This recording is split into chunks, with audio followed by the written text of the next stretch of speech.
We are commanded, we are commanded, we are commanded, we are commanded, we are commanded, we are commanded, we are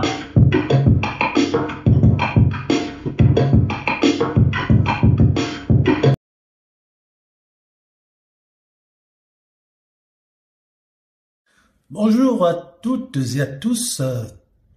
Eh bien, c'est Emmanuel Mottet. Ceux qui ont encore des doutes à mon sujet, je suis bien Emmanuel Mottet, l'ex-champion de France de karaté Shokokai, médaillé de bronze du championnat d'Europe de Stockholm, que le Seigneur a ramassé dans la rue alors que je me vautrais dans la débauche et dans la gloire des hommes, où j'ai échappé miraculeusement à un accident de circulation, et depuis il a fait de moi son apôtre.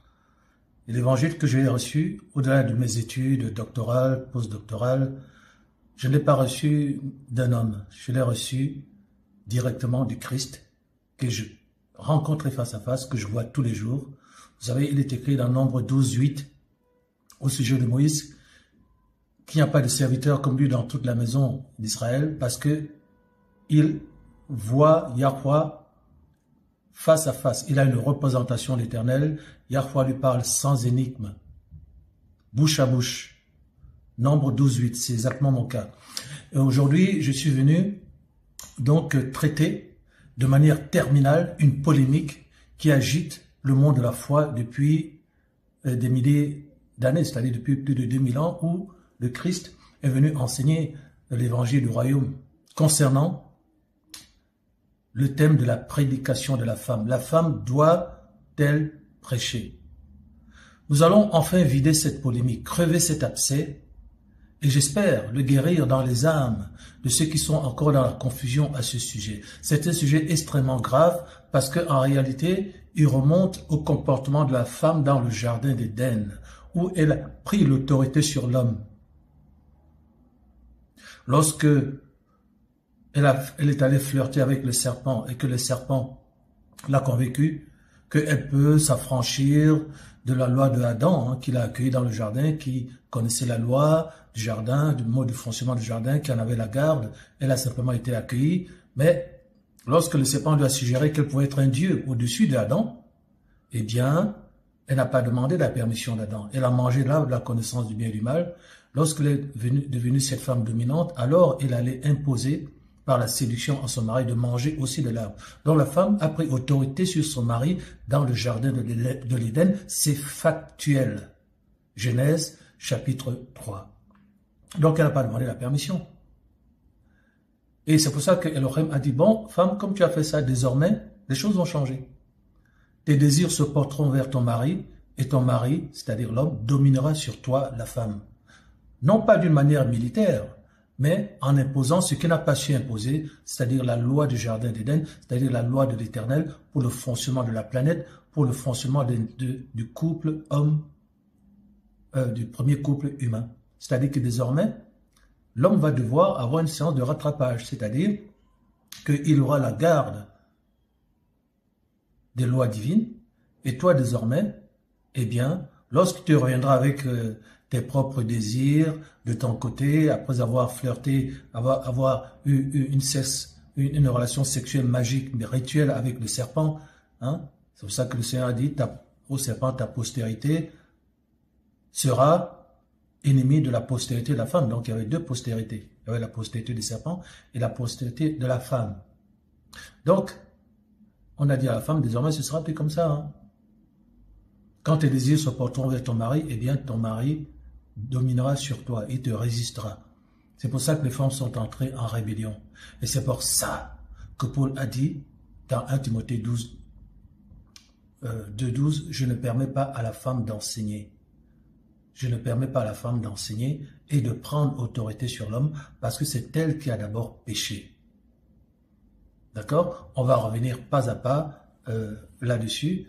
Et il est écrit dans Daniel chapitre 12, verset 4, 8 à 8 et suivant, que dans les derniers temps, la connaissance augmentera.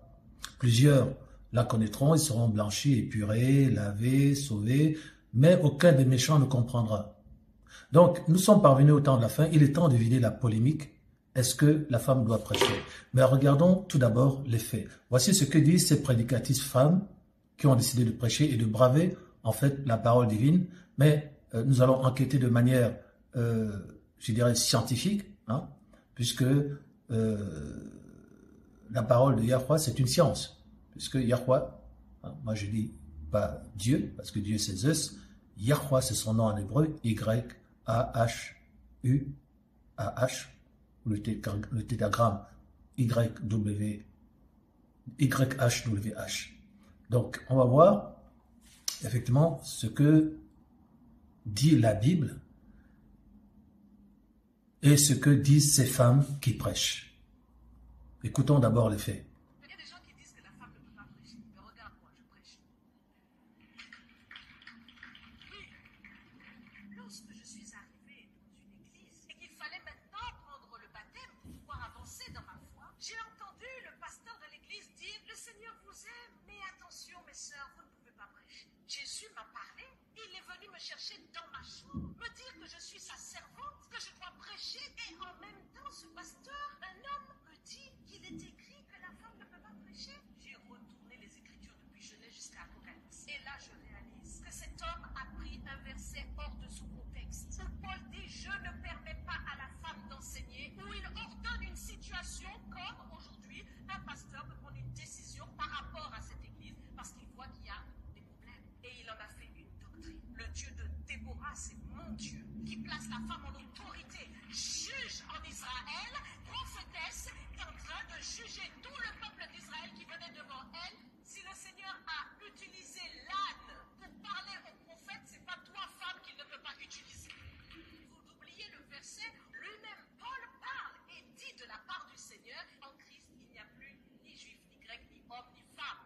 Il n'y a aucun homme sur la terre qui peut vous dire autre chose que ce que Dieu vous a dit. Parce qu'un jour, vous vous trouverez devant le roi des rois, devant le Seigneur des seigneurs, et personne ne pourra répondre pour vous. Il y a des gens qui disent que la femme ne peut pas prêcher.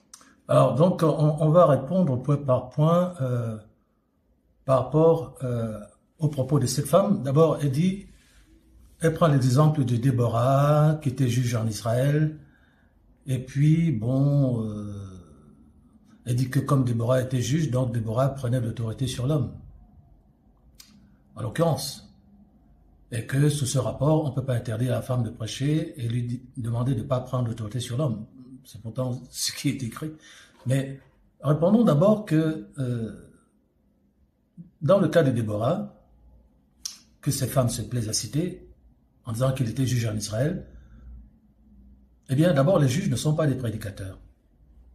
Lorsqu'on interdit à la femme d'enseigner, on interdit à la femme d'enseigner. On n'a pas dit que les femmes ne peuvent pas avoir les fonctions de juge. Le contexte, c'est bien l'enseignement. On va le voir dans le passage biblique de référence. N'était pas ici question dans la Bible, dans le texte, la lettre de Paul à Timothée, d'attribuer des fonctions dans la société aux femmes en disant les femmes peuvent être juges ou elles peuvent pas être juges. Non, c'est pas le contexte. Le contexte c'est j'interdis à la femme d'enseigner dans l'église. Ok? Il faut pas prendre des choses hors contexte pour projeter des conclusions à l'avantage de celles qui ont décidé de faire ce qu'elles veulent, en somme. Hein. Donc, les juges ne sont pas des prédicateurs. Dit Déborah était juge, ben Déborah n'était pas prédicatrice. Déborah était juge et n'enseignait pas. N'enseignait pas la parole divine. Il faut d'abord définir ce qu'est un enseignement. Qu'est-ce qu'un enseignement? C'est choisir un thème de son que l'on a décidé par soi-même, que personne ne vous a imposé, que vous n'avez pas lu quelque part, que vous ne recopiez pas, c'est votre thème. Premièrement, choisir un thème de votre cru. Deuxièmement, définir le terme. Apporter une définition du terme. Troisièmement, rendre la pensée divine qui est cachée par rapport à ce thème.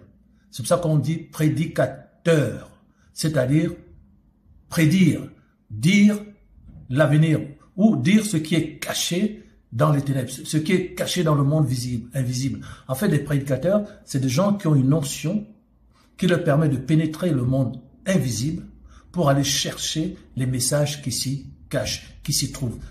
Donc, les prédicateurs fonctionnent dans la dimension de la révélation. Du grec classique apocalypto ou apocalypsis, c'est-à-dire retirer le voile, faire apparaître ce qui était caché. Donc, un prédicateur, c'est quelqu'un qui dit ce qu'on ne voit pas, donc ce qu'on ne sait pas. Donc, quand on me dit que le Seigneur, comme dit cette femme, a enjoint à des femmes d'aller dire à ses apôtres qu'il était ressuscité, dire à quelqu'un le Christ est ressuscité, la tombe est vide, c'est pas enseigné.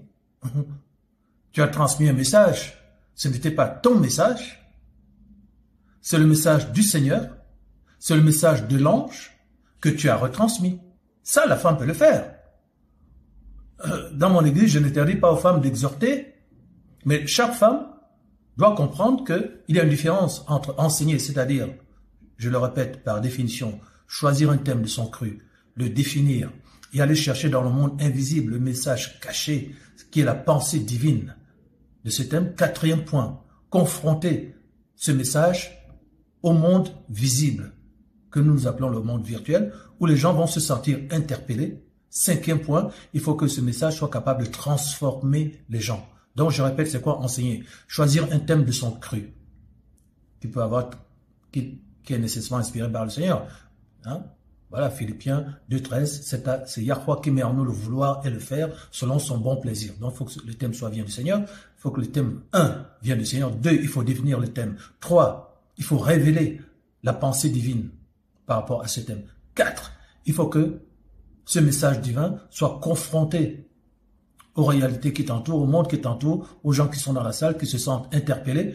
Donc, le briser, le diviser, l'expliciter pour que les gens se sentent concernés. 5, il faut que les gens soient transformés. Donc, il faut un résultat. Obligation de résultat, c'est ça, enseigner.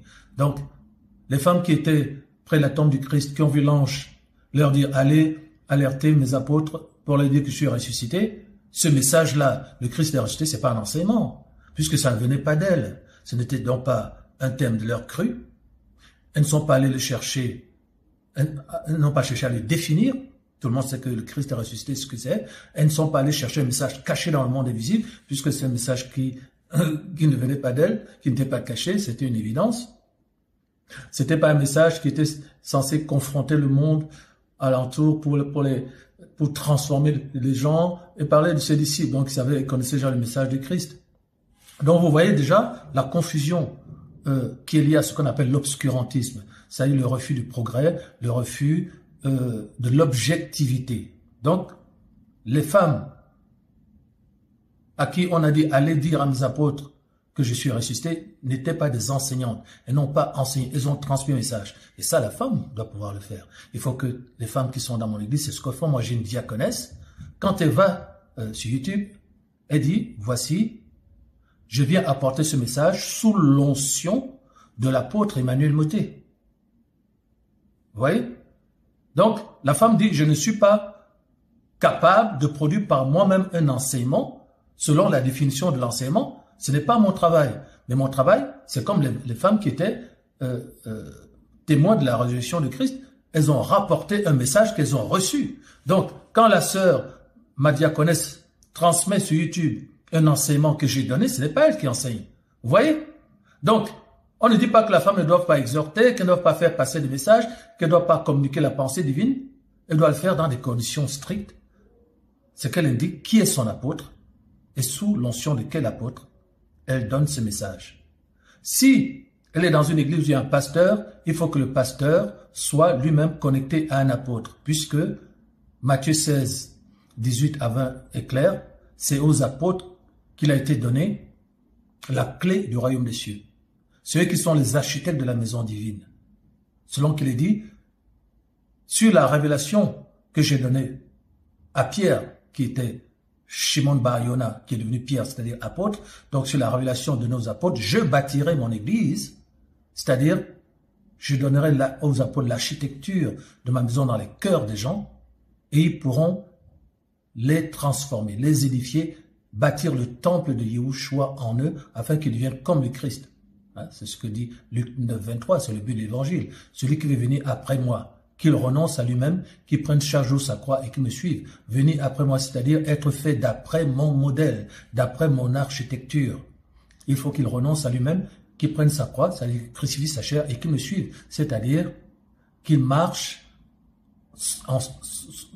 sous la soumission de mon programme, de mes enseignements et de ma volonté.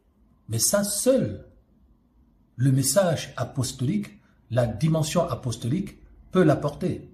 Donc on vous fait comprendre à ce moment-là que l'apôtre, ce n'est pas le pasteur, ce n'est pas le prophète, ce n'est pas le docteur, ce n'est pas l'évangéliste.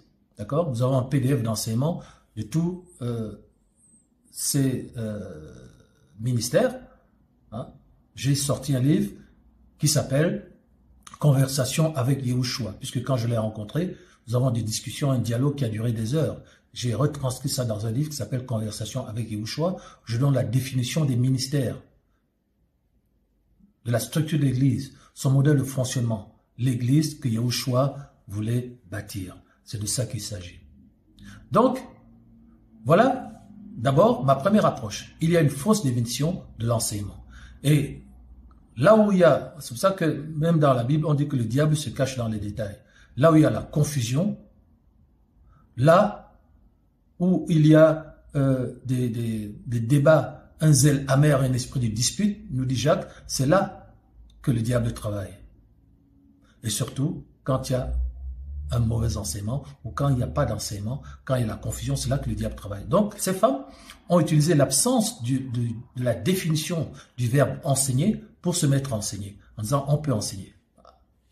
Donc, finalement, les gens ne savent même pas de quoi ils parlent quand ils parlent d'enseigner. Hein? Donc, les juges ne sont pas des prédicateurs ni des enseignants. Et ce n'est pas un juge qui fait autorité par rapport à son sexe, parce que c'est une femme ou un homme. Hein? Voilà. Donc là, vous voyez, je vous ai mis un texte ici pour pouvoir vous le montrer. Ce sont les paroles du Saint-Esprit que je mets ici. Donc, ce n'est pas la femme ou l'homme en tant que juge qui fait l'autorité. Pour qu'on dise que non, Déborah était juge et elle prenait l'autorité. Non, ce n'est pas la femme qui a l'autorité. C'est la loi qui fait autorité.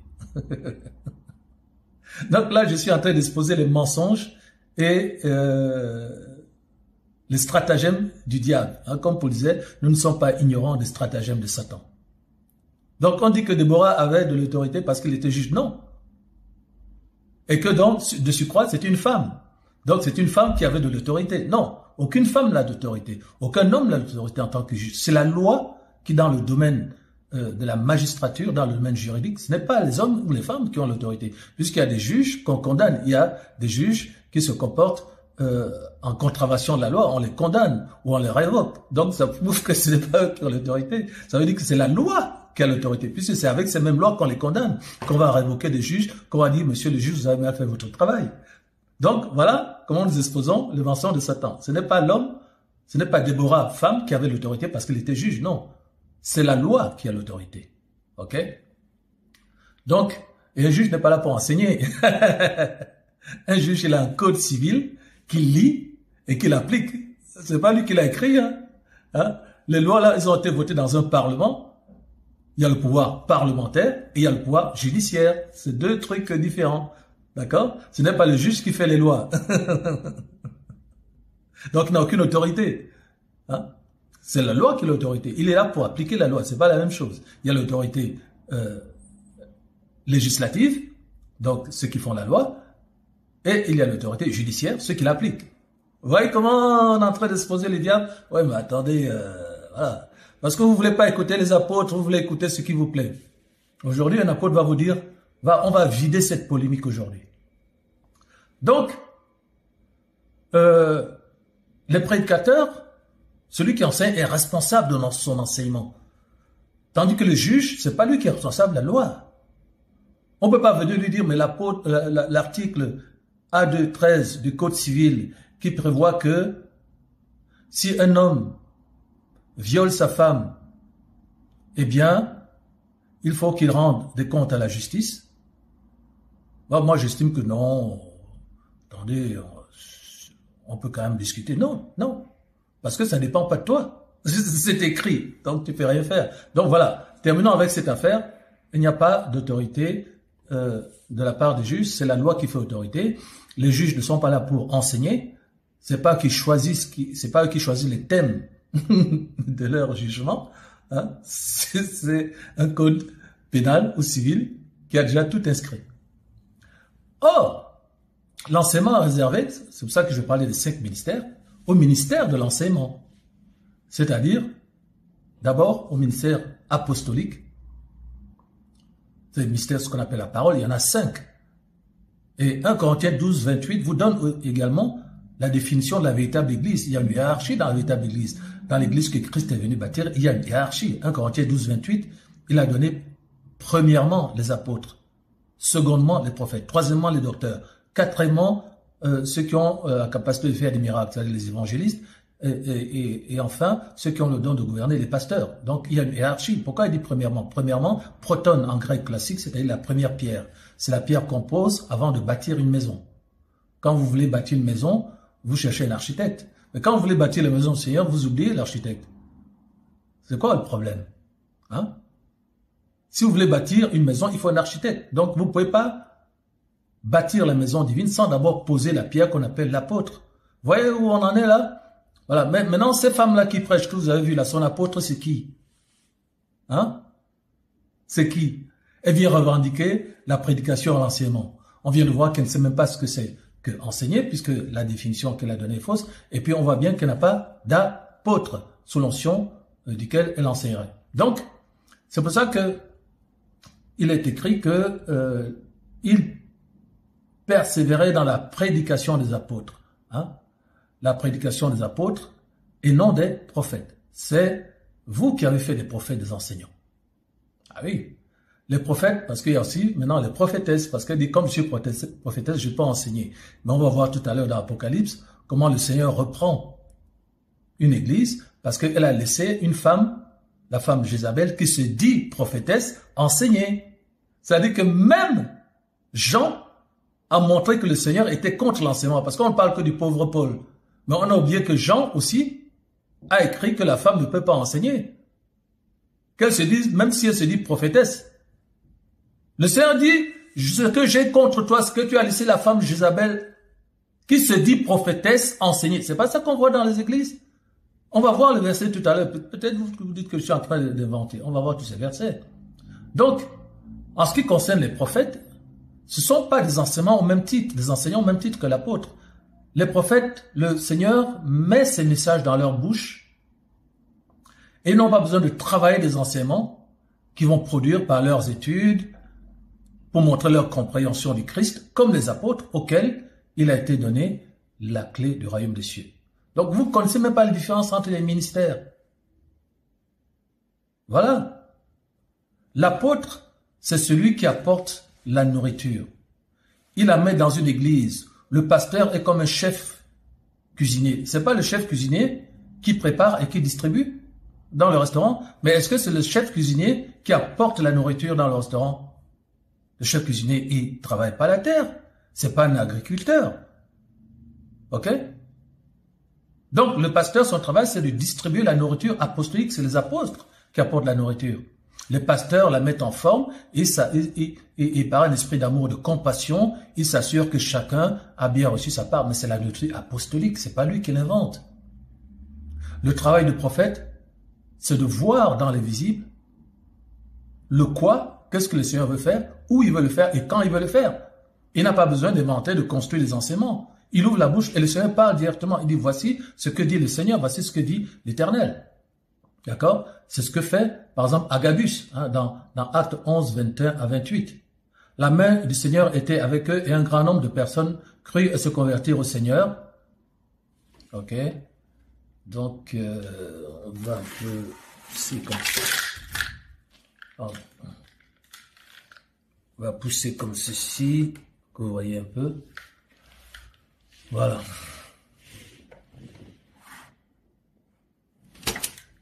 Voilà.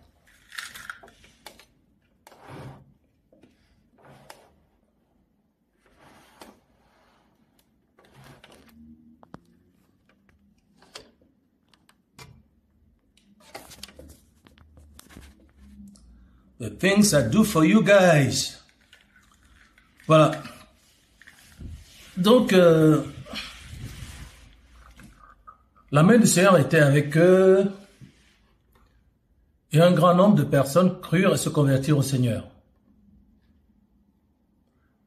Le bruit en parvint aux oreilles des membres de l'église de Yerushalom, et ils envoyèrent Barnabas jusqu'à Antioche. Lorsqu'il fut arrivé et qu'il eut vu la grâce de Yahweh, donc c'est Yahweh, c'est pas Dieu, en langue, c'est son nom, c'est Hata, Y-A-H-T-A, et le fils c'est Hassa, Y-A-H-S-A. Et son nom hébreu c'est Yahweh. Il s'en réjouit et les exhorta tous à rester d'un cœur ferme attaché au Seigneur, car c'était un homme de bien et plein d'esprit et de foi. Une foule assez nombreuse se joignit au Seigneur. Barnabas se rendit ensuite à Tars, pour chercher Saül, donc l'apôtre Paul, et l'ayant trouvé, il l'amena à Antioche. Pendant toute une année, ils se réunirent aux assemblées de l'Église. Ils enseignèrent beaucoup de personnes. Ce fut à Antioche que pour la première fois, les disciples furent appelés chrétiens. Merci, Saint-Esprit, de me donner l'occasion de revenir sur le mot chrétien. Nous ne sommes pas des chrétiens.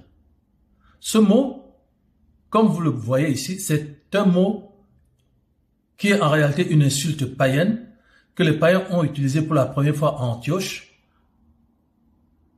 pour labelliser les disciples du Christ chrétien. C'est comme si on disait crétin. Donc, je ne vais pas m'insulter moi-même en disant que je suis chrétien. D'autant que le mot chrétien, vous en conviendrez, c'est un fourre-tout où on trouve le pape, qui est un antichrist, on trouve les baptistes, on trouve les évangiles, les pentecôtistes, etc.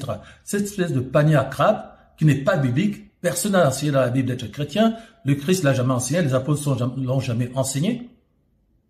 Christianos, en plus c'est un mot grec, comme Jésus c'est un mot grec, c'est pour ça qu'on dit Yehoshua, voilà.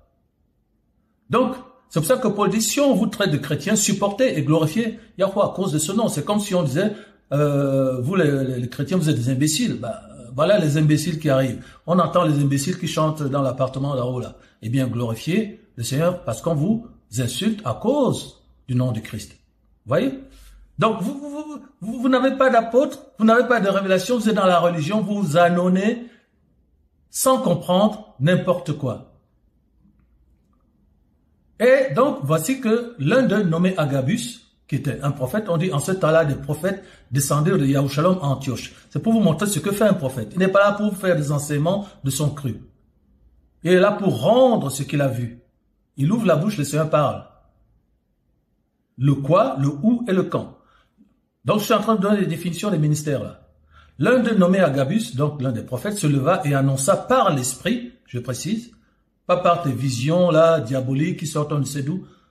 Parce que le Saint-Esprit, quand il parle, il ne parle pas de lui-même. Jean 16, 13, quand l'Esprit de vérité viendra, il ne parlera pas de lui-même, il vous rappellera ce que je vous ai dit, dit le Christ. Donc, c'est pas parce que quelqu'un est prophète qu'il doit raconter n'importe quoi. Vous devez vérifier si ce qu'il dit est conforme à la parole. C'est ce que moi, en tant qu'apôtre, je dois vérifier dans l'Église, alors que je travaille avec les autres ouvriers du bâtiment, que sont les prophètes, les docteurs, les évangélistes, les pasteurs. Voilà. Donc, il se leva et annonça par le Saint-Esprit qu'il y aurait une grande famine sur toute la terre, et elle arriva en effet sous Claude. Si quelqu'un vient prophétiser, vous devez vérifier si ce qu'elle a annoncé est arrivé. Voilà. Maintenant, pour revenir sur Anne, Anne appartenait, parce qu'on dit que Anne aussi était prophétesse, donc elle avait l'autorité, donc elle enseignait. Pas du tout. D'abord, Anne appartenait à l'Ancien Testament. Dans l'Ancien Testament, il n'y avait pas l'Église.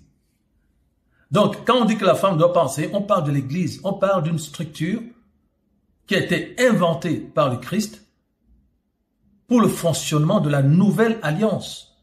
Il n'y a pas d'Église dans l'Ancien Testament. Donc, on ne peut pas argumenter qu'il y avait une femme prophétesse et que cette femme prophétesse doit être projetée comme un ministère de l'Église. Non. Lorsque Anne était prophétesse, le Christ était un nourrisson. Elle n'avait jamais entendu un enseignement du Christ. Elle parlait de Yahushua, mais pas selon l'enseignement du Christ, puisque, je le répète, elle ne faisait que répéter ce qu'a annoncé Ésaïe, puisque elle ne connaissait pas l'enseignement du Christ, c'était un nourrisson. Donc, qu'est-ce qu'elle pouvait enseigner du Christ? Elle pouvait penser le message du Christ, elle pouvait penser le message du royaume, elle pouvait pas enseigner le message de l'évangile du royaume. Donc, puisque le Christ n'avait encore rien enseigné, vous enseignez sur quelle base? Le Saint-Esprit n'avait pas encore été donné. Donc, il n'y a pas d'enseignement de l'Église à ce moment-là. Hein, on est sous la loi. Donc, le fait d'évoquer Anne en disant qu'elle était prophétesse pour argumenter que les femmes doivent enseigner est tout à fait bibliquement absurde. Donc, elle n'en savait pas plus que les rois mages qui ont vu l'étoile de Bethléem et reconnu le signe de la naissance du Messie. Hein. Déborah non plus n'a jamais connu le Christ, ni les apôtres, ni l'Église. Donc, on ne peut pas utiliser la soi-disant autorité de Déborah, dont nous avons montré qu'elle n'en avait pas, puisque c'est la loi qui fait autorité, ce n'est pas les juges. Et dois-je vous rappeler que dans toutes les femmes de la terre, depuis la création jusqu'à maintenant, il n'y a qu'une seule femme qui était juge, c'est Déborah. On voit bien que c'était une exception. Il faut comprendre que au temps des juges, il n'y avait pas de roi. C'était un temps de pause. C'était à cause de la rébellion du peuple était telle que Elohim a décidé qu'il n'y aurait plus de roi en Israël. Nulle part. C'est comme ça d'ailleurs que Saül a été monté artificiellement par le peuple qui s'est révolté en disant non, non, non, non, nous on en a assez du temps des juges là, donne-nous un roi comme les autres peuples qui viennent, qui entrent, qui sortent, qui nous amènent à la guerre. Et Samuel était outré. Et Elohim a dit laisse faire, c'est contre moi qu'ils le font, qu'ils exigent un roi. Donc là, a donné Saül, vous avez vu la catastrophe que Saül était. Il était rempli de démons, c'est encore David qui devait jouer la harpe pour que les démons s'enfuient. Donc vous voyez que le temps des juges là qu'on évoque, cette femme-là ne savent même pas que au temps des juges, il n'y avait pas de roi. Et le Seigneur avait fait ça pour que Israël se repente de sa corruption spirituelle. Donc quand on a choisi Déborah, elle a dit je me suis levé comme une mère en Israël, c'était pour faire honte aux hommes. D'accord? Donc ce n'était pas parce que voilà, Déborah et les femmes, elles doivent enseigner, elles doivent prendre autorité. Non, non, non, non, pas du tout. Sinon, il y aurait plus de femmes qui étaient juges, qui auraient été juges. Pas une seule dans toute la création. C'est absurde. D'ailleurs, je rappelle qu'à cette époque, il y avait tous les autres juges, c'était des hommes. Hein. Par exemple, Samson était juge. Hein. Donc, le temps des juges, c'était un temps où il y a une pause dans l'autorité des hommes, hein, à qui le Seigneur ne voulait plus donner la royauté. Donc la seule femme, je corrige ici, parmi toutes les femmes dans le monde entier, dans toute la création, c'était Déborah. Or, nous avons montré que ce n'est pas parce que tu es juge que tu as une autorité, c'est la loi qui a l'autorité. Okay, elle a été juge pendant 40 ans, au temps où Elohim avait supprimé les rois en Israël, comme c'est écrit ici, à cause de la rébellion du peuple. Donc je vous transmets les paroles du Saint-Esprit. Une femme, pas deux, dans toute la création, a été juge, et on veut utiliser cette fonction non spirituelle, donc je précise non spirituelle, pour attester que la femme doit prêcher dans l'église de Christ. Voilà. C'est un temps où la loi de Elohim n'était pas respectée. C'était pas un temps où la relation entre Elohim et les hommes était stable pour qu'on leur donne des rois et qu'il y ait un semblant d'ordre et de fonctionnement convenable. Donc si même les femmes devaient être juges de façon régulière, eh bien il y aurait eu plusieurs femmes à occuper cette fonction. Ce qui prouve bien qu'il s'agit d'une période d'exception dans l'interaction divine. Par ailleurs, de nombreux hommes aussi étaient juges, comme le fameux Samson, dont je viens de vous dire. Donc, ce n'est pas un juge qui a l'autorité, pour qu'on la prête à Déborah, c'est la loi qui a l'autorité. Donc, ce n'est pas le sexe, hein, à plus forte raison. La vraie raison de l'interdiction de la prédication de la femme, on l'a vu tout à l'heure, et sa prise d'autorité sur l'homme, n'est pas consécutive à un problème dans une église en particulier. Cela n'est écrit nulle part, comme cette femme a voulu le projeter tout à l'heure.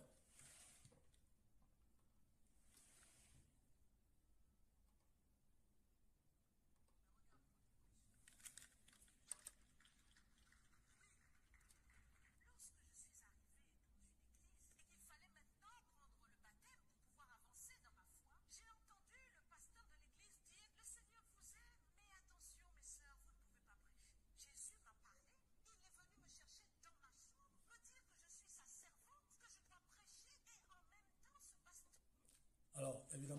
Yoshua ne peut pas se contredire. Il ne peut pas dire que la femme n'a pas le droit de prêcher et venir te chercher en disant que tu dois prêcher. Le fait d'être une servante d'Éternel ne signifie pas que tu es une enseignante. Ne confondons pas. Tout le monde est appelé à servir l'Éternel dans l'Église. Tous ceux qui sont dans l'Église sont au service de l'Éternel. C'est-à-dire que leur nom est invoqué, le nom de l'Éternel est invoqué sur eux. Dans l'Église, il y a aussi le ministère d'aide. Il n'y a pas que le ministère d'enseignement. Donc la diaconesse, c'est une servante de l'Éternel. Il y a des filles, des femmes qui servent dans l'Église, qui ne sont même pas des diaconesses, mais qui servent le Seigneur. Donc, être servante ne veut pas dire être enseignante. Donc, c'est faux. Le Seigneur ne peut pas te dire, va prêcher. C'est faux puisque sa parole dit le contraire. Et le Seigneur ne contredit pas sa propre parole. Continuons ici. Un homme dit qu'il est écrit que la femme ne peut pas prêcher.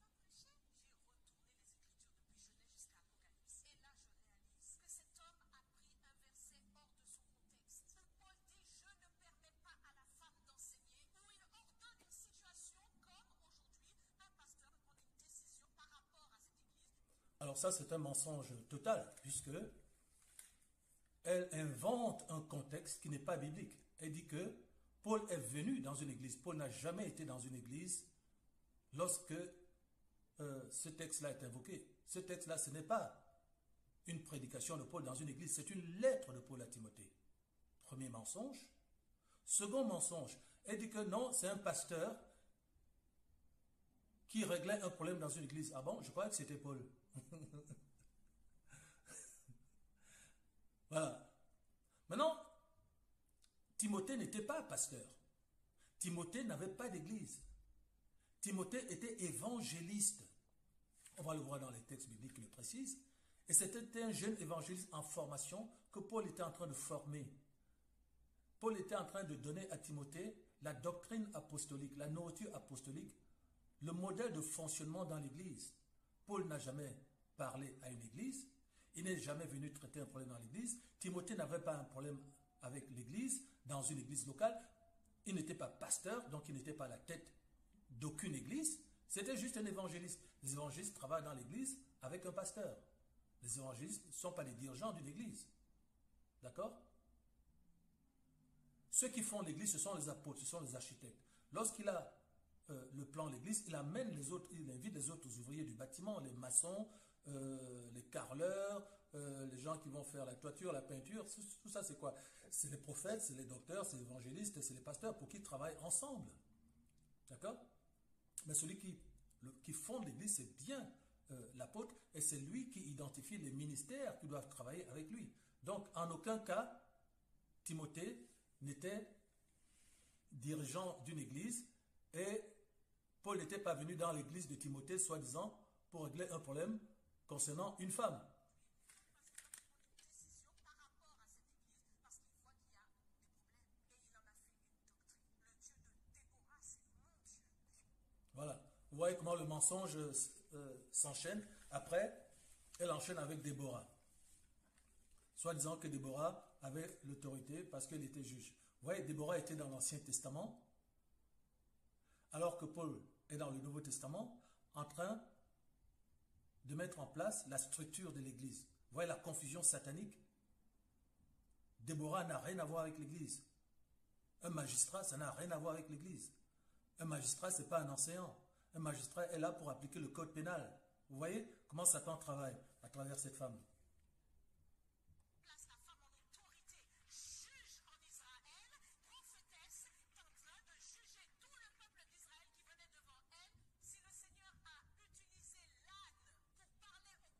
Voilà, prophétesse en Israël, ce n'est pas l'Église. D'accord? Les prophètes ne sont pas des ministres de Christ. Quand les prophètes officiers, le Christ n'était même pas né, même si en esprit il était là, ça n'a rien à voir avec l'Église. Le ministère de prophète de l'Ancien Testament n'a rien à voir avec les prophètes du Nouveau Testament. Vous voyez la confusion satanique? Donc on ne peut pas inventer un prophète parce qu'on a trouvé une femme prophétesse dans l'Ancien Testament, comme l'était Anne et comme l'était Déborah, pour projeter que non, dans l'Église de Christ, eh bien les femmes peuvent être prophètes et peuvent enseigner. Mais ce n'est pas parce que tu es prophète que tu es un enseignant. Le but d'un prophète, ce n'est pas d'enseigner. Nous l'avons dit. Le but d'un prophète, on l'a vu avec Agabus, c'est de recevoir des messages directement de la part du Seigneur et de les délivrer tels que. Pas d'aller fabriquer, produire des enseignements de son cru avec le thème de son choix, d'apporter une définition, d'aller chercher dans le monde invisible la pensée divine de ce thème, ensuite de le confronter au monde visible où les gens vont se sentir interpellés et puis ce message va les transformer, etc. Ça n'a rien à voir avec le ministère prophétique, ça. Vous voyez la confusion? Continuons. Prophète, c'est pas toi, femme, qui ne peut pas utiliser. Vous oubliez le verset. Mais le Seigneur utilise les femmes, mais pas dans le ministère de l'enseignement. Qu'est-ce que ça veut dire? Les femmes ne peuvent pas tout faire, comme les hommes ne peuvent pas tout faire. On ne va pas demander à un homme de concevoir un enfant et de le mettre au monde. Hein? Quelle est cette idée? Que les femmes peuvent tout faire sur terre. C'est faux. Mais ça n'existe pas. Alors, prends ton propre corps là. Est-ce que ton genou là, est-ce qu'il mange? Non, c'est ta bouche qui mange. Est-ce que c'est ton nez là qui te transporte pour aller au travail? Non, ce n'est pas ton nez, ce sont tes jambes qui te transportent. Quelle est cette idée que la femme peut tout faire parce que tiens, si on a parlé à un animal, alors eh bien on peut parler à la femme. Si l'homme a fait, alors la femme peut faire. Il n'y a plus ni homme ni femme. Mais ce n'est pas parce qu'il n'y a ni homme ni femme que les choses ne sont pas organisées pour que chacun soit à sa place, pour que les choses se fassent de manière harmonieuse. Dans le corps humain, tous les membres ne font pas tout.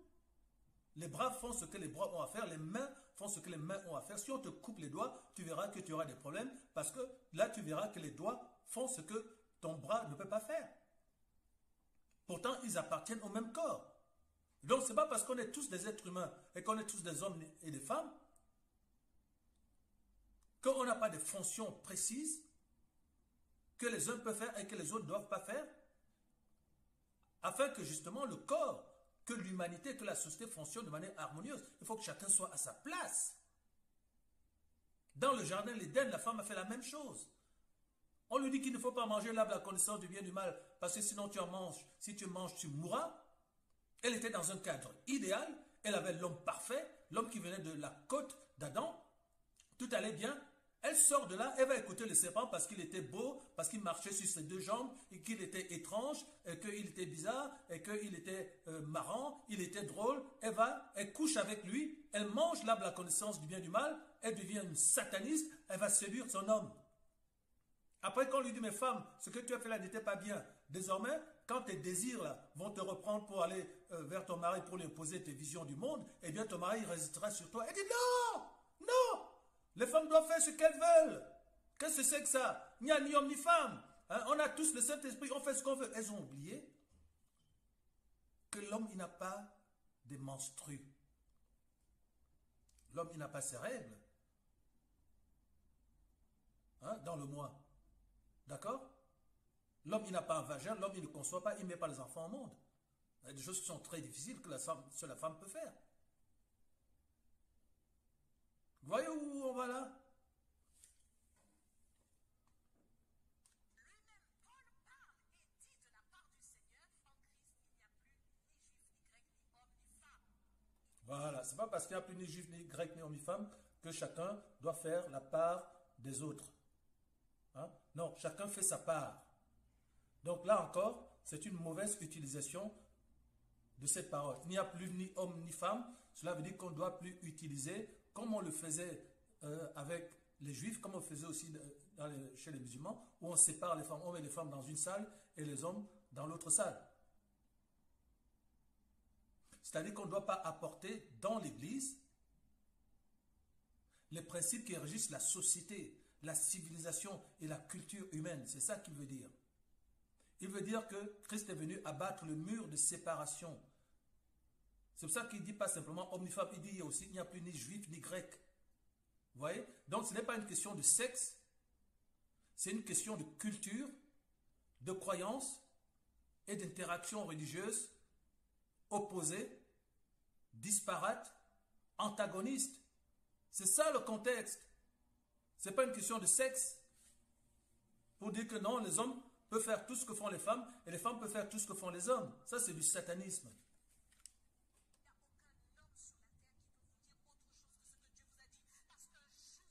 Mais aucun homme ne peut dire autre chose que ce que Dieu a dit. Regarde dans le jardin d'Éden. C'est toi qui as dit autre chose que ce que Dieu avait dit, femme. Dieu avait dit, tu ne mangeras pas de l'arbre de la connaissance du bien et du mal, tu n'y toucheras pas. Car le jour où tu en mangeras, tu mourras. C'est toi qui as dit autre chose. Ce n'est pas l'homme. Attends, tu ne vas pas renverser la charge de l'accusation ici. On le voit dans 1 Timothée 2,12. Paul dit que c'est la femme qui a péché et qui s'est rendue coupable de transgression. Je vous trouverai devant le roi des rois, devant le Seigneur des seigneurs, et personne ne pourra répondre pour vous. Voilà. Donc on va continuer ici avant de montrer une autre femme qui a bu à cette sauce satanique. Parce qu'il y a des femmes qui sont là, qui applaudissent, qui répètent. Il y a aussi des hommes Adam qui sont dans l'église, qui continuent à se faire séduire par la même Ève, qui aujourd'hui est assimilée à Jézabel. Donc la vraie raison de l'interdiction de la prédication de la femme et sa prise d'autorité sur l'homme n'est pas consécutive à un problème dans une église en particulier. Cela n'est écrit nulle part. Les raisons de cette interdiction ont été écrites noir sur blanc par Paul, mais les Jézabel des fausses églises de Adam et Ève préfèrent couper le texte de la lettre de Paul à Timothée. En effet, Paul n'était pas dans une église, comme dit cette femme. Une église où, soi-disant, il était allé régler un problème, comme un pasteur va régler un problème dans une église. Mais ce n'est pas parce qu'un pasteur règle un problème dans une église qu'il a le droit de mettre les lois qu'il veut, en disant, tiens, j'interdis à la femme de prêcher. Un pasteur ne peut pas faire ça. Un pasteur ne peut faire que selon l'enseignement apostolique qu'il a reçu. Un pasteur ne peut faire que selon la parole divine. Donc un pasteur n'aurait pas pu dire « j'ai interdit à la femme de prêcher » alors que cela n'est pas écrit. Vous voyez le mention de Satan ici? Elles ont inventé un contexte qui n'existe pas en disant que non, c'est un pasteur qui avait décidé ça. Donc ça dit que ce n'est même pas le Seigneur, c'est un pasteur. Parce que là maintenant, elle argumente contre le pasteur en disant que le pasteur n'est qu'un homme. Et c'est cet homme-là qui avait décidé ça, ce n'était pas le Seigneur. C'est écrit nulle part. Nulle part. Timothée n'était pas pasteur. Donc elle parle de quoi? Timothée était évangéliste. Là, Paul, vous le connaissez le verset, on va le voir. La Bible dit, Paul lui dit, fais l'œuvre d'un évangéliste. Elle va dire que c'est un pasteur qui est venu régler un problème. Ce n'est pas parce que je vais régler un problème dans l'église que je vais inventer des lois pour l'église. En disant, par exemple, les femmes ne prêchent pas. Je vais t'aider à la femme de prêcher. Je ne peux pas, parce que je vais régler un problème, inventer une nouvelle loi dans l'église. C'est faux. On ne fait pas ça. Ce n'est pas ton église. C'est l'église de Christ. Donc, ce sont les lois de Christ et pas les tiennes. Donc, règle ton problème différemment, mais ne va pas mettre des lois dans l'église en disant « Ah, à partir de maintenant, j'interdis à la femme de prêcher, je ne permets plus à la femme de prêcher et de prendre l'autorité sur l'homme. » Tu ne peux pas, parce que tu es pasteur, imposer des règles ou des lois qui ne sont pas écrites. Voilà ce que je réponds à cet argument fallacieux.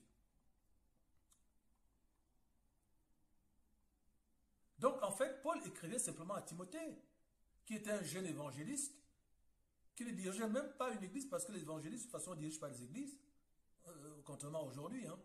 C'est pas, parce que c'est pas le rôle, c'est pas le ministère de l'évangéliste de diriger l'église. C'est un enseignant, c'est tout. Il était juste appelé à enseigner une doctrine forgée sous le Saint-Esprit, par l'onction apostolique de Paul. Donc, on voit ici 2 Timothée 4, 1 à 5, disant que les gens se tourneront vers les fables, mais toi, sois sobre en toutes choses. Donc, dans les temps à la fin, les gens se tourneront vers les fables. Donc, c'est la lettre de Paul à Timothée, qui était un jeune évangéliste, que Paul était en train de former. Il dit, les gens, à la fin des temps, se tourneront vers les fables, comme on est en train de voir là dans l'église, à travers ces femmes. Mais toi, sois sobre en toutes choses. Supporte les souffrances, fais l'œuvre d'un évangéliste. Voilà. Donc, c'est écrit, 2 Timothée 4, 1 à 5. Fais l'œuvre d'un évangéliste. Donc, Paul n'était pas pasteur. Donc Timothée n'était pas pasteur. Donc, d'où elle sort avec le mot pasteur? C'est inventé de toutes pièces. c'était un évangéliste.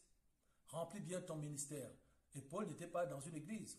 C'est une lettre qu'il écrivait. C'est extraordinaire quand même. Donc, quittons les mentions sataniques des femmes prédicatrices en regardant le texte du Saint-Esprit qu'elles ont coupé comme si la parole de Christ était divisée. Pour attribuer malicieusement le texte à un délire de l'apôtre Paul. Et ici, même, elle n'a même pas utilisé l'apôtre Paul, elle dit que c'est un pasteur. Donc, Paul est devenu un pasteur qui délire et qui met des lois humaines et non divines. C'est extraordinaire.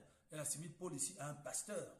C'est-à-dire que quand on voit 1 Thessaloniciens 4,15 qui a été écrit par Paul, qui prescrit la manière dont on va être enlevé en disant que nous qui sommes restés vivants ne précéderons pas ceux qui sont morts. Nous son de la trompette de Yahweh, les morts en Christ ressusciteront premièrement. Ensuite, nous qui sommes restés vivants serons enlevés avec eux dans les airs. 1 Corinthiens 15, 51, nous ne mourrons pas tous. Là, ils sont d'accord. Mais c'est toujours le même Paul. Quelle critique en disant, ah, c'est un homme qui disait ça, c'est l'homme Paul. Ça veut dire, tout à coup, Paul est devenu un homme. Mais quand c'est 1 Thessaloniciens 4,15, quand c'est Romains chapitre 1, etc., tout, c'est-à-dire que tout ce que Paul a enseigné, ils sont d'accord, sauf quand ça ne les arrange pas. Or, Paul, ce n'est pas le Saint-Esprit qui l'a enseigné. Donc, c'est un blasphème de venir dire que non, là, ce n'est pas le Saint-Esprit, c'est un homme. Vous voyez? Tu n'as pas le droit de dire ça. La Bible, ce n'est pas un supermarché où, tiens, ah, le texte sur l'enlèvement à l'église, on va être enlevé, alléluia, c'est magnifique, je suis d'accord. Mais quand on dit j'interdis, je ne permets pas à la femme d'enseigner, ah, non, là, c'est Paul, c'est un homme qui parle, je ne suis pas d'accord. Ça, c'est du satanisme. La parole de Yahweh n'est pas divisée. Donc, comme si la parole était divisée pour attribuer malicieusement le texte à un délire de l'apôtre Paul, venu traiter un cas particulier dans une église. Elles ne disent pas de quelle église il s'agit. Or, Paul écrivait pour communiquer la vision apostolique de Christ à un jeune évangéliste en formation. Les femmes prédicatrices ont noyé la conjonction de coordination car, on va voir ça tout à l'heure, et couper ainsi le verset si précis du Saint-Esprit sous la plume. Or, le Seigneur ne fait point exception de personne pour dire que, ah non, dans cette église-là, en particulier, les femmes ne vont pas prêcher. C'est faux. Acte chapitre 10, verset 34. Le Seigneur ne fait point exception de personne. Mais en toute église, celui qui le craint, lui est agréable. Hein? Le Seigneur ne fait point exception de personne. Donc, vous voyez, cette femme ne fait que violer la parole divine parce que c'est le diable qui parle par elle. C'est toujours ce même serpent qui est avec toujours la même Ève. Parce qu'il faut savoir qu'il est écrit que même ceux qui n'ont pas péché par le péché d'Adam et Ève sont sous ce même péché. Hein? Il est écrit dans Romains chapitre 3, tous sont morts, tous sont privés de la gloire de Yahweh. Tous ceux qui descendent d'Adam et Ève sont Adam et Ève. Jusqu'à ce que Christ vienne et qu'il puisse par la foi recevoir le pardon des péchés et la rédemption. 1 Timothée 2, 1 à 13.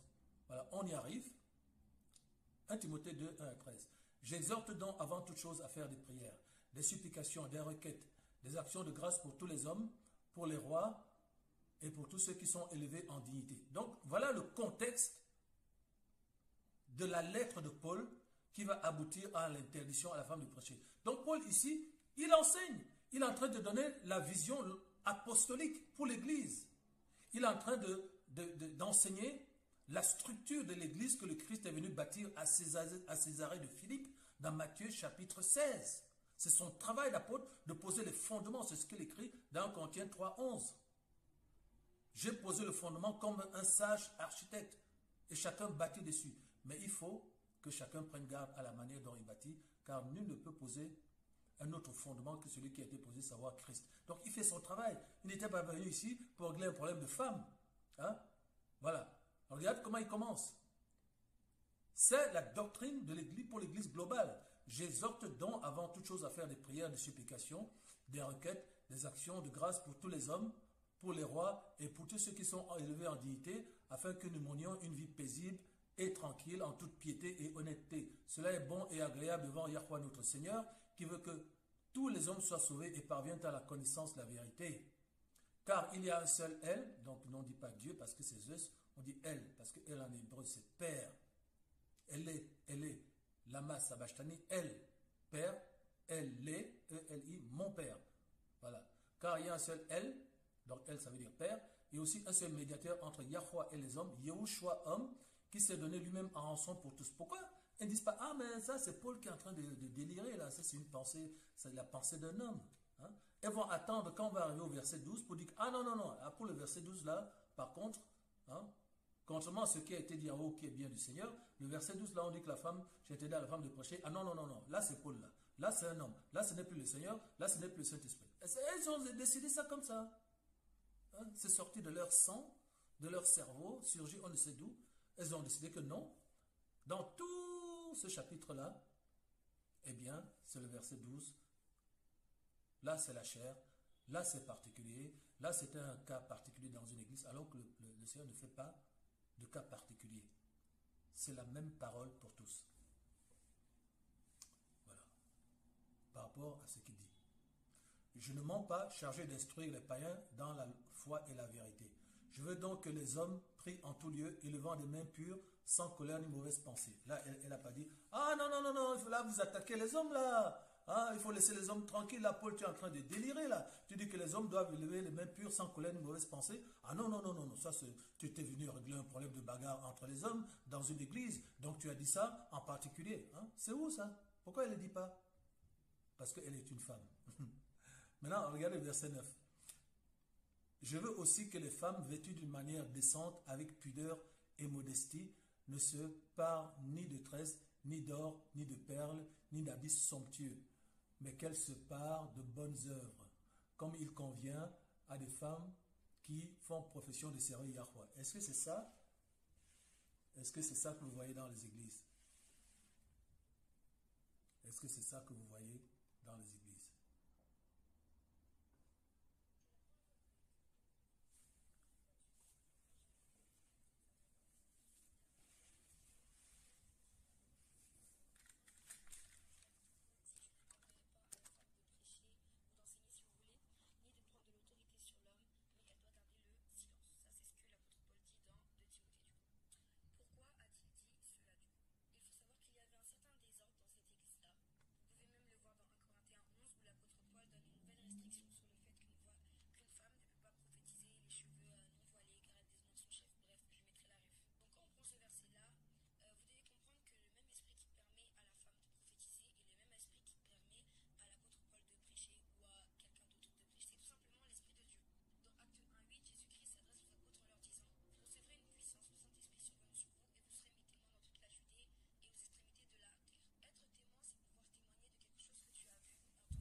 Bah, je tiens le micro. Hein.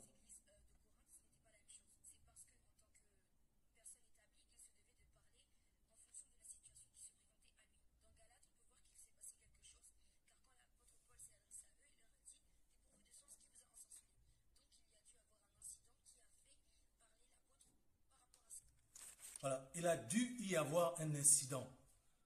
il a dû y avoir un incident, elle n'en sait rien. Vous en conviendrez. Elle n'en sait rien. Et vous voyez ici, ce qu'on voit, c'est la doctrine du cas particulier. Elles ont deux thèses, ces femmes-là. Premièrement, c'est que le Saint-Esprit a été donné à tout le monde. Il n'y a plus ni homme ni femme. Donc, comme le Saint-Esprit est dans la femme, elle peut faire tout ce que fait l'homme dans le domaine de la prédication. Vous voyez? Mais si c'était le cas, on n'aurait pas insisté, on va le voir dans 1 Corinthiens 11, que la femme se voile. Si la femme n'est pas voilée, qu'elle se rase aussi, que la femme doit se voiler à cause des anges. Dans le même 1 Corinthiens 11, on dit que l'homme, c'est une honte pour l'homme de porter les cheveux longs et que l'homme ne doit pas prier la tête couverte. Mais le Saint-Esprit, lui, il fait des différences entre l'homme et la femme. Il dit à cause des anges. La femme doit se couvrir la tête. Est-ce que vous vous rendez compte? Là où on a l'esprit satanique du jardin de l'Éden, qui dit que non, il n'y a pas de différence, et en fait, il n'y a pas de règle. Il ne faut pas mettre des limites. Il ne faut pas mettre des limites. Il ne faut pas mettre des limites. Il ne faut pas mettre de limites à la femme. Les femmes là, que vous voyez là, elles ne sont pas intervenues.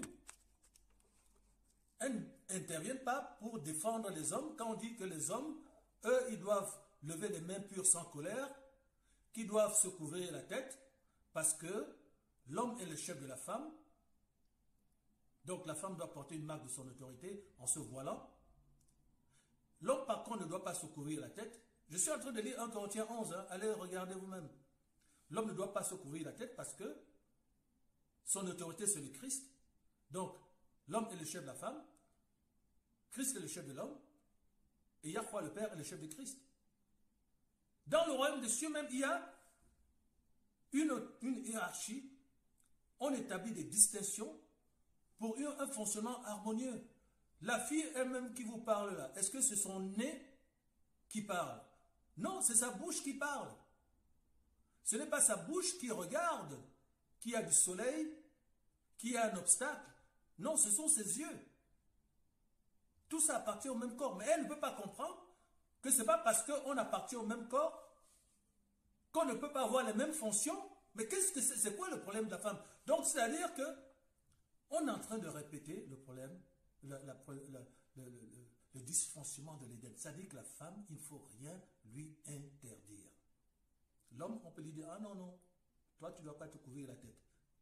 Est-ce que vous avez entendu une femme pour dire, non, non, non, non, non, non, ça, c'est pas correct, on ne peut pas accepter qu'on dise qu'un homme ne peut pas prier avec la tête couverte. C'est ce qui est écrit. Non, elle s'en fiche. Ce qui les intéresse, c'est ce qu'on interdit à la femme, pas ce qu'on interdit à l'homme. C'est le même esprit d'Adam, c'est le même esprit de Ève qui était dans le jardin. Quand le serpent arrive, il commence à draguer la femme. Yahweh a-t-il dit, vous ne mangerez pas de tous les arbres du jardin? La femme répond, nous pouvons manger de tous les arbres du jardin, mais de l'arbre qui est au milieu du jardin, l'arbre de la connaissance du bien et du mal, Elohim a dit, vous ne toucherez pas, vous ne mangerez pas, car le jour où vous en mangerez, vous mourrez. Le serpent dit, mais non, fais ce que tu veux. Tu n'en mourras pas. Mais Elohim sait que le jour où tu en mangeras, tu seras une déesse. N'est-ce pas que c'est ce qu'elle veut être aujourd'hui? Elle s'appelle elle-même des déesses, ces femmes-là. Regardez ces filles-là qui est là. Elle est en train de parler du Seigneur, elle n'a pas de voile sur la tête, elle porte de faux cheveux, elle est maquillée. Une déesse. Qu'est-ce que la femme a fait? Est-ce qu'elle a demandé la permission à son mari? Non. Est-ce qu'aujourd'hui les femmes veulent demander la permission aux hommes? Non. Je suis une femme indépendante, je fais ce que je veux. Il y avait une femme qui me dit, c'est pas parce que je veux me marier que j'ai besoin de me marier. Je suis une femme indépendante, je fais ce que je veux. Donc c'est le même esprit de Ève qui est dans cette fille, qui est dans ces femmes-là, qui veulent faire ce qu'elles veulent. Parce que c'est ça le principe de base, que ce soit la prédication ou le sport ou tout ce que tu veux. Je n'ai pas dit que les femmes doivent pas faire du sport, mais je parle d'un principe selon lequel le féminisme est venu dire, femme, tu vas ôter toutes les barrières qu'on t'a mises, tu fais ce que tu veux. Et c'est ce même féminisme, c'est-à-dire l'esprit de Ève qui est dans l'église. La femme, ce n'est pas qu'elle ne doit pas prêcher ou ne doit pas enseigner ou quoi. Non, ou elle ne doit pas s'habiller comme ci, comme ça. Parce que la Bible interdit à la femme de mettre des pantalons. La Bible dit que c'est une abomination pour une femme de mettre des vêtements d'homme. Ou pour un homme de mettre des vêtements de femme. C'est écrit. La femme met des pantalons, elle met des perruques, elle met des bijoux, elle se maquille, toutes choses qui sont interdites. Elle prie comme celle-là, elle vient enseigner sans le voile, elle chante sans le voile. C'est-à-dire, le principe de base, c'est le principe du jardin d'Éden. Il n'y a pas de limite, fais ce que tu veux. La femme est toujours avec le serpent quand elle parle ainsi. Je ne dis pas que toutes les femmes sont avec le serpent. Dans mon église, nous avons travaillé pour que cela n'arrive plus. Mais la femme est toujours avec le serpent, même dans les églises qui n'ont pas de véritables apôtres, qui n'enseignent pas la saine doctrine.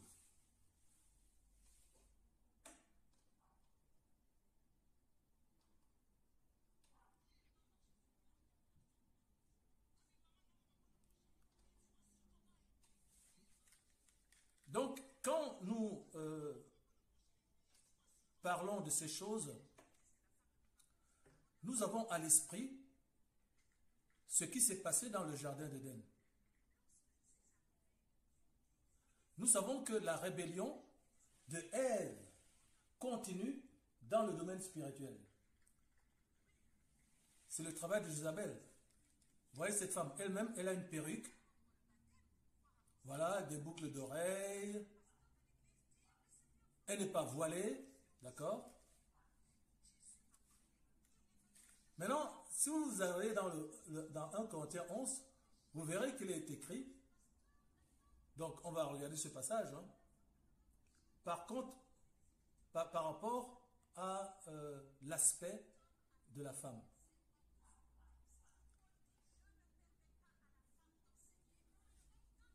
Voilà, donc à partir...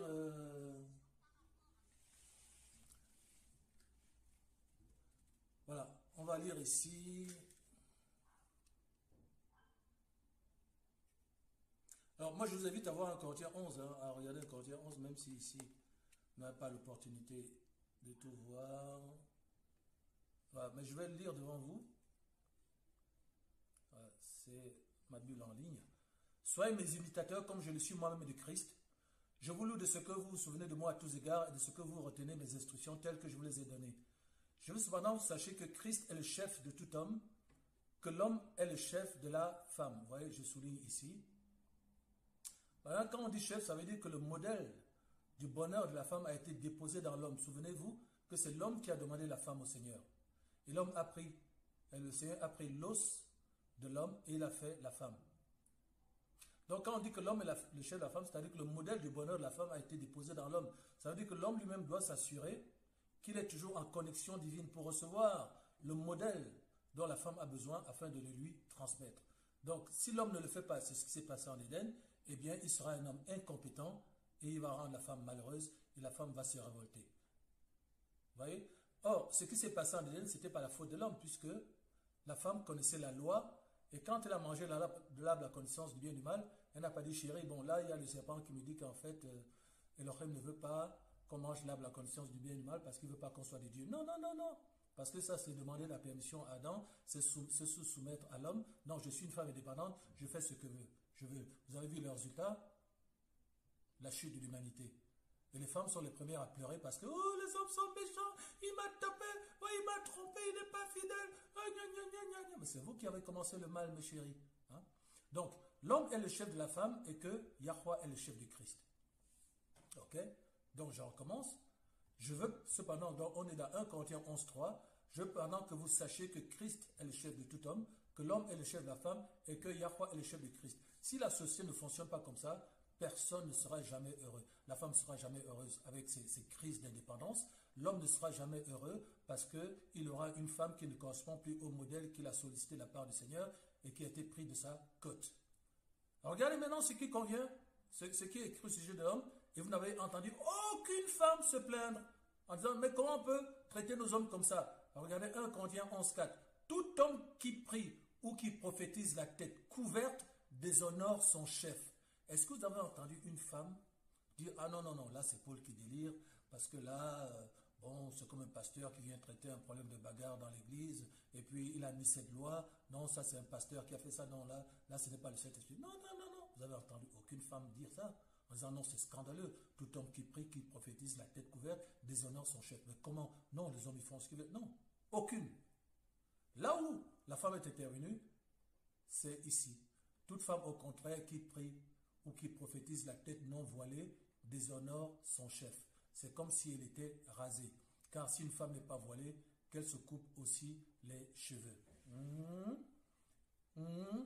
Toute femme au contraire qui prie ou qui prophétise la tête non voilée déshonore son chef. C'est comme si elle était rasée. Car si une femme n'est pas voilée, qu'elle se coupe aussi les cheveux. Donc ces femmes-là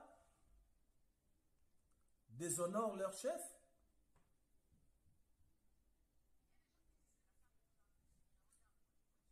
Voilà. Alors, regarde.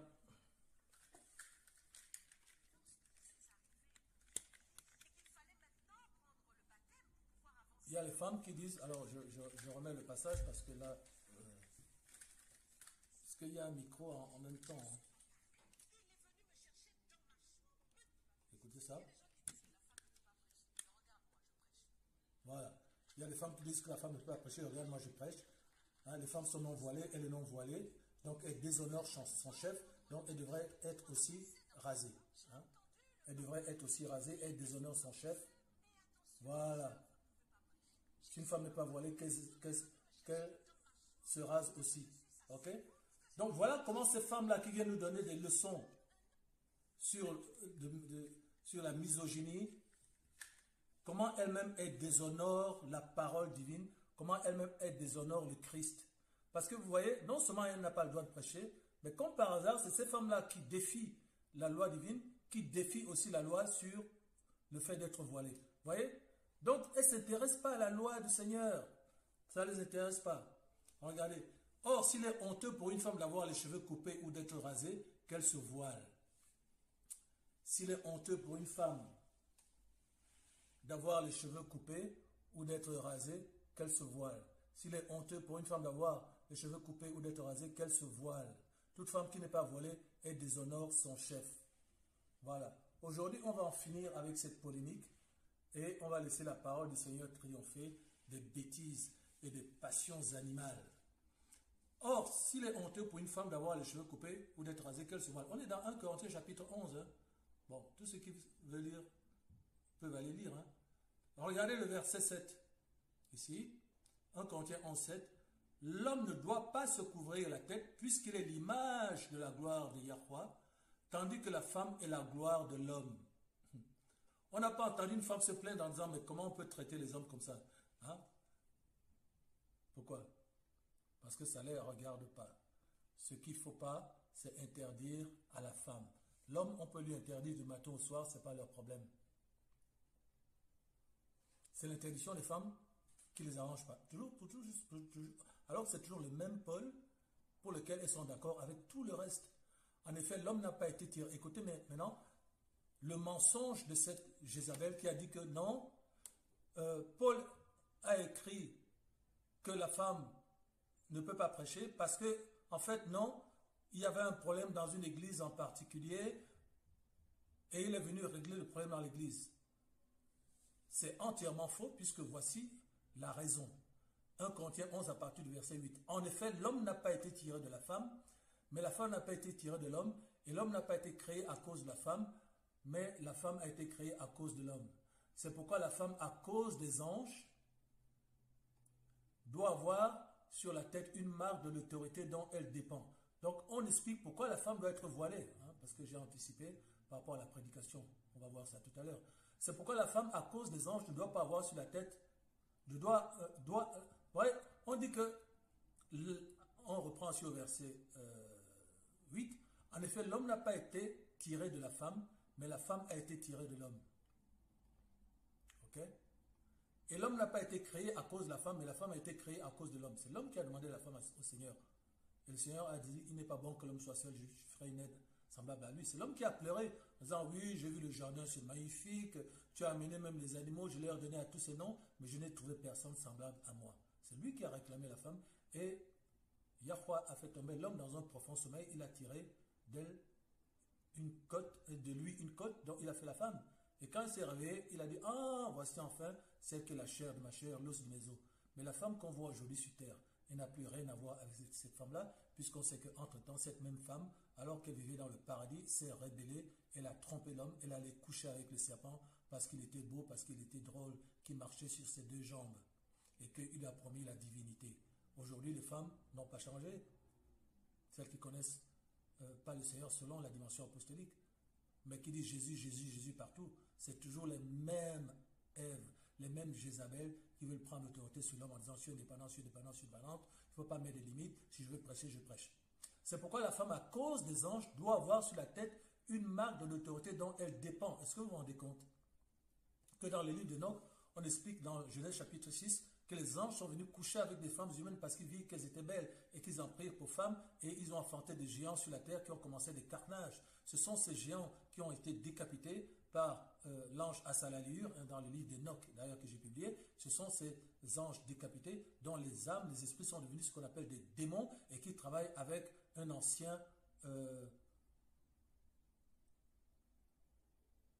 chérubin protecteur qui s'appelle Satan le diable.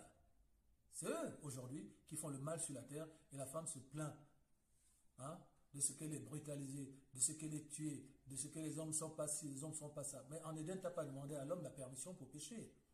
Toutefois, dans le Seigneur, la femme n'est point sans l'homme, ni l'homme sans la femme.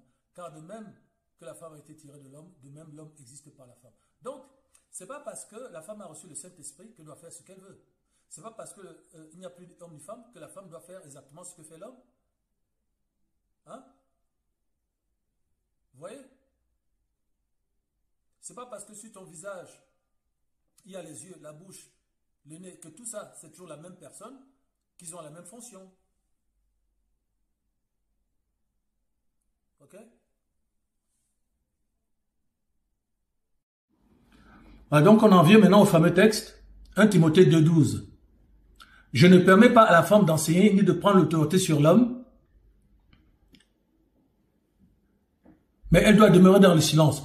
On va voir que ça n'a rien à voir avec la raison qui a été évoquée par cette femme, selon laquelle non, c'est un cas particulier qu'on est venu régler dans l'église. Regardez, l'explication n'a rien à voir. Regardez l'explication biblique cette fois. Car Adam a été formé le premier et Ève ensuite. Et ce n'est pas Adam qui a été séduit, c'est la femme qui séduite, s'est rendue coupable de transgression. Elle sera néanmoins sauvée en devenant mère si elle persévère dans la modestie, dans l'amour et dans la sainteté.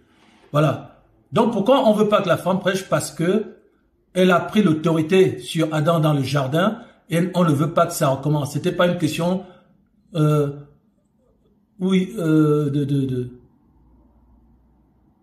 qui se rapportait à un problème dans une église où on voulait traiter un cas particulier. On a dit je ne permets pas à la femme d'enseigner. Hein?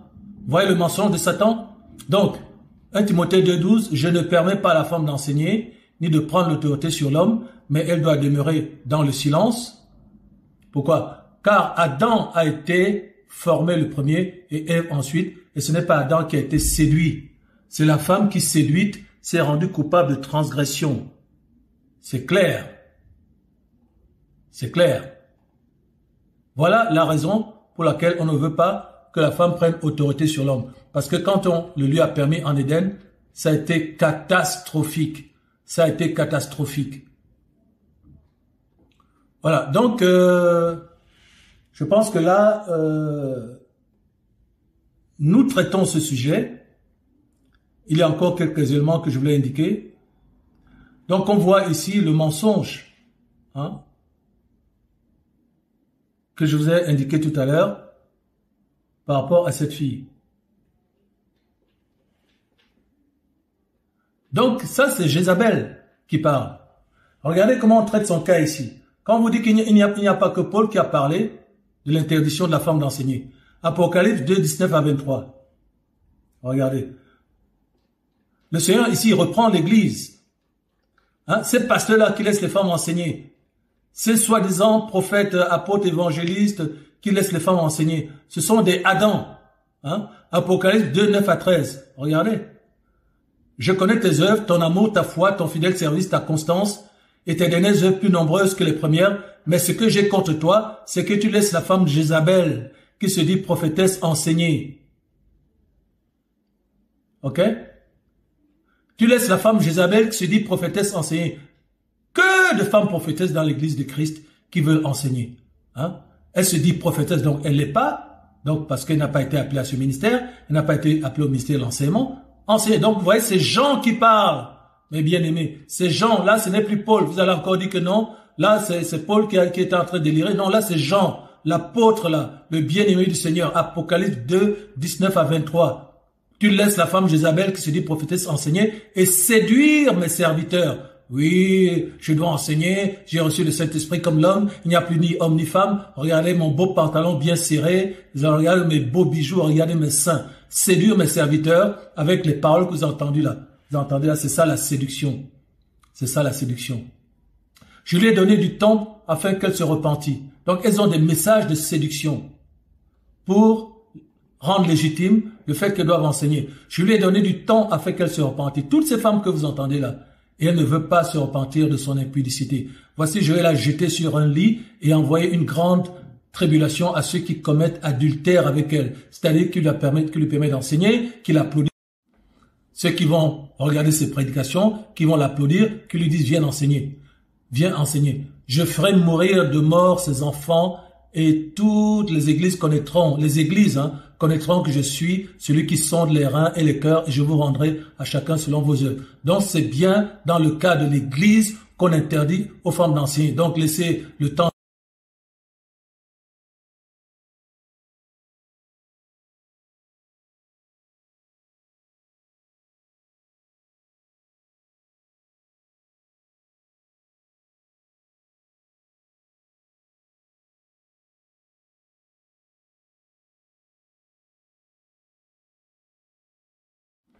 Ceux qui vont regarder ses prédications, qui vont l'applaudir, qui lui disent viens enseigner. Viens enseigner. Je ferai mourir de mort ses enfants et toutes les églises connaîtront, connaîtront que je suis celui qui sonde les reins et les cœurs et je vous rendrai à chacun selon vos œuvres. Donc c'est bien dans le cas de l'église qu'on interdit aux femmes d'enseigner. Donc laissez le temps. Ceux qui vont regarder ses prédications, qui vont l'applaudir, qui lui disent viens enseigner. Viens enseigner. Je ferai mourir de mort ses enfants et toutes les églises connaîtront, connaîtront que je suis celui qui sonde les reins et les cœurs et je vous rendrai à chacun selon vos œuvres. Donc c'est bien dans le cas de l'église qu'on interdit aux femmes d'enseigner. Donc laissez le temps.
La première fois de ma vie qu'une de mes vidéos est autant combattue.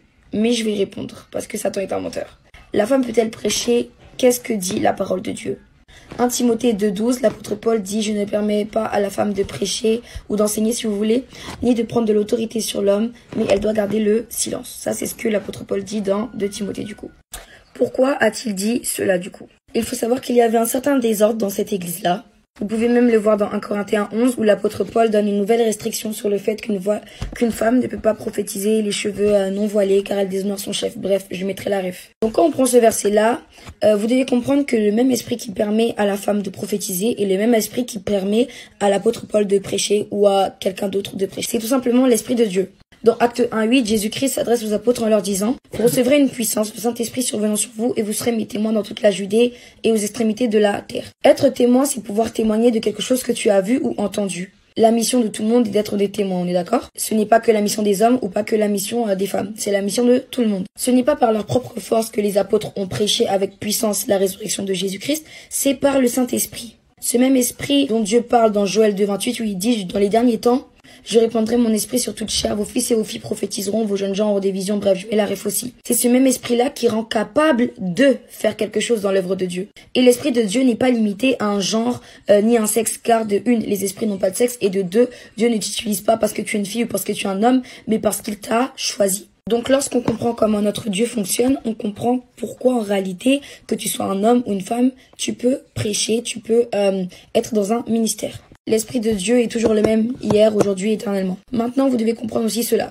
L'apôtre Paul était établi sur plusieurs églises. L'église de Corinthe, de Thessalonique, de Galate, d'Éphèse, bref, plein d'églises. En tant qu'autorité, en tant que apôtre établi sur ces églises-là, il se devait de parler, de donner des recommandations, des réglementations, des commandements en fonction du besoin ou des situations qui pouvaient prévaloir dans celle-ci. C'est pourquoi vous allez voir que d'une église à une autre, son discours changeait. De la manière dont il s'est adressé aux églises de Galate et qu'il s'est adressé aux églises de Corinthe, ce n'était pas la même chose. C'est parce que en tant que personne établie, il se devait de parler en fonction de la situation qui se présentait à lui. Dans Galate, on peut voir qu'il s'est passé quelque chose, car quand l'apôtre Paul s'est adressé à eux, il leur a dit « Dépourvu de sens, qui vous a ensorcelé ?»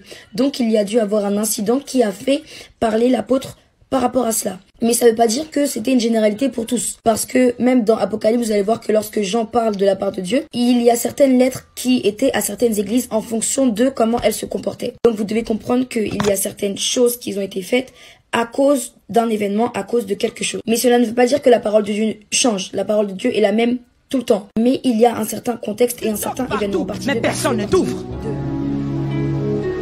N'avez-vous jamais entendu des gens dire « J'ai tout fait, mais je n'ai pas trouvé de solution ». Oui, parce que tout faire ne suffit pas. Il faut plutôt faire ce qu'il faut au bon moment. Et faire ce qu'il faut, c'est quoi? Croire en ce qui est invisible. Pour qu'elles soient les premières à véhiculer le message, la nouvelle de la résurrection de Christ. Alors qu'il y a une polémique depuis des siècles dans l'église par rapport aux femmes qui prêchent l'évangile. Et cette histoire-là nous montre clairement que lorsque Dieu a envoyé les anges parler aux femmes, il ne s'est pas soucié de leur sexe. Il leur a dit de ne pas chercher parmi les morts celui qui est vivant. Allez dire aux apôtres que Jésus-Christ est ressuscité. Et je veux dire à quelqu'un ce matin que quand Dieu veut faire quelque chose, il se choisit qu'il veut. Je veux dire à quelqu'un ce matin que l'enjeu est trop important. La moisson est trop grande. Il y a peu d'ouvriers. Et ça m'a sauvé. Pour que Dieu s'attarde sur le sexe d'un individu pour déterminer la faisabilité de son plan. L'enjeu est trop grand. Donc il est temps d'arrêter les débats stériles. Parce que pendant que nous polémiquons sur ce sujet, il y a des âmes qui vont en enfer. Il y a des gens qui meurent sans connaître Christ. Il y a le diable qui fait des ravages. Si Dieu a choisi les femmes pour être les premières à aller annoncer la bonne nouvelle, qui sommes-nous pour juger que cela est mal? Si Dieu a décidé que dans les derniers jours, il mettra de son esprit sur toute chair, vos fils et vos filles prophétiseront. Qui sommes-nous pour interdire aux femmes de prêcher? Nous devons nous reconcentrer, nous recentrer sur la parole de Dieu. Et allons-y prêcher l'évangile à toute la création. Allons-y annoncer la bonne nouvelle. C'est ça notre mission. C'est pour cela que nous avons... Regarde-moi, je prêche. Oui.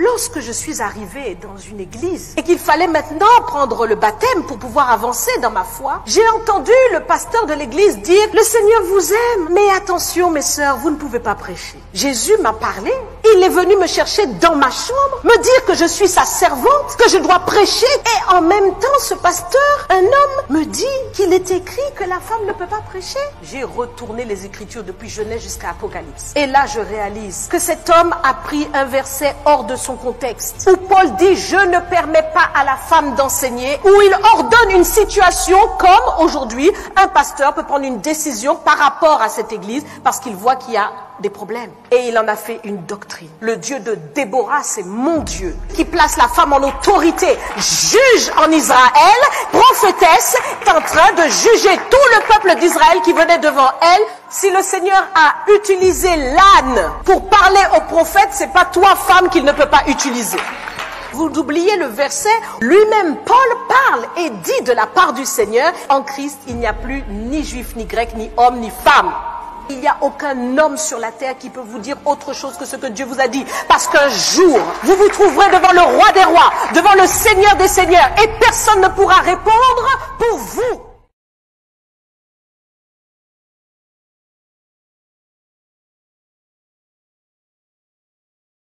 Alors, je crois que, mesdames et messieurs, c'est le moment de dire à la loi et au témoignage. Si on ne parle pas ainsi, point d'aurore pour le peuple. Quand on entend ces discours de femmes, anathema, selon qu'il est écrit, si quelqu'un vous annonce un autre évangile, quand ce serait nous-mêmes, ou un ange, ou qui que ce soit, vous annonçant un autre évangile que celui que vous avez reçu, qu'il soit anathème, hors thème, c'est-à-dire hors du royaume, c'est-à-dire satanique. À la loi et au témoignage, voici 1 Corinthiens 14, 32 à 38. Les esprits des prophètes sont soumis aux prophètes, car Yahweh n'est pas un L de désordre, mais de paix. Lisez comme moi, n'est-ce pas? Comme dans toutes les églises des saints, que les femmes se taisent dans les assemblées, car il ne leur est pas permis d'y parler, mais qu'elles soient soumises, selon que le dit aussi la loi. Si elles veulent s'instruire sur quelque chose, qu'elles interrogent leur mari à la maison, car il est malséant à une femme de parler dans l'église. On en arrive là, à cause de ces abus. Verset 36. Est-ce de chez vous, mesdames, que la parole divine est sortie? Ou est-ce à vous seules, mesdames, qu'elle est parvenue? Si quelqu'un croit être prophétesse ou inspiré, ou prophète ou inspiré, qu'il reconnaisse que ce que je vous écris est un commandement du Seigneur.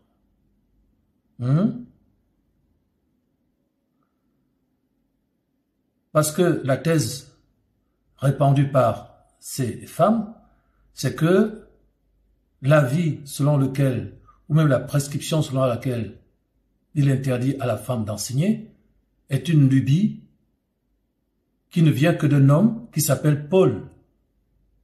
Et la femme que vous avez entendue dit que non, c'est le pasteur qui est un homme qui a prescrit que mes sœurs, vous ne devez pas enseigner, c'est un homme.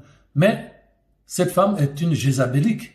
C'est Jézabel qui parle puisque la parole divine la contredit encore une fois ici avec le verset 37. Si quelqu'un croit être prophète, donc c'est Paul qui lui répond. Comme tu dis que tu es prophétesse, que tu es pasteur, tu es évangéliste, que tout ce que tu veux. Donc tu crois être inspiré, c'est-à-dire que tu as le Saint-Esprit et que ce n'est pas le Saint-Esprit qui te parle, eh bien tu dois reconnaître que ce que je vous écris, que la femme ne doit pas enseigner, est un commandement du Seigneur. Là où tu dis que non, le Seigneur est venu dans ta chambre pour dire, tu es ma servante, je te demande d'aller enseigner. Je veux que tu prêches, tu es ma servante. Mais vous avez un problème parce que dans Jean 16, 13, reconnaissez à ceci que c'est le Saint-Esprit qui parle ou l'homme. Jean 16, 13 nous dit que quand le consolateur, l'Esprit de vérité viendra, il vous conduira dans toute la vérité. Et voici, là où ces femmes sont exposées, il ne parlera pas de lui-même. Il vous rappellera ce que je vous ai dit, c'est-à-dire quand le Saint-Esprit parle, c'est écrit. Or, tout ce que ces femmes ont dit pour soutenir qu'elles doivent enseigner n'est écrit nulle part. Donc, quand elle dit que le Seigneur est entré dans ma chambre, je l'ai vu, et qu'il m'a dit, tu es ma servante, va prêcher, ce n'était donc pas le Saint-Esprit. Parce que quand le Saint-Esprit, lui, il parle, c'est écrit. Si quelqu'un croit être prophète ou inspiré, qu'il reconnaisse que ce que je vous écris, c'est-à-dire que la femme ne doit pas enseigner, ni prendre l'autorité sur l'homme, est un commandement. C'est pas une lubie, voilà, soi-disant, il est allé dans une église, il y avait un problème particulier, il a réglé ce cas particulier avec des mesures particulières. Non, il n'y a pas de mesures particulières dans la Bible. D'accord? Tout ce que Paul a fait, tout ce que les apôtres ont fait, était écrit. Tout ce qu'on enseigne vient du Seigneur. C'est pas parce qu'on va dans une église, comme disait la jeune femme là, maquillée là, que non, Paul était à la tête de plusieurs églises, donc il y avait divers problèmes qui réglaient par des mesures propres à cette église et pas à une autre. Qu'est-ce que ça veut dire? Ça veut dire que chaque fois qu'on va dans une église, on va inventer la parole divine, on va inventer la Bible avec de nouveaux préceptes, avec de nouveaux principes, avec de nouvelles lois qui sont pour cette église-là et surtout pas pour une autre. Je répète, Acte 10, 38. Le Seigneur ne fait point acception de personne, mais en toute nation, celui qui craint Yahweh lui est agréable. Le Seigneur ne fait point acception de personne. Il n'y a pas d'interprétation particulière de la Bible. D'accord? C'est écrit. Donc l'idée que Paul avait plusieurs églises, donc il donnait des prescriptions propres à chaque église, et c'était le cas lorsqu'il a dit les femmes doivent être voilées à cause des anges, dans cette église, hein, pas dans les autres alors. Hein? Oh là là, nous on est mal tombés, nous. Hein? Comment ça tombe sur nous et pas dans les autres? Vous voyez, ça s'appelle le satanisme, le divisisme. Ça, c'est l'esprit de Ève.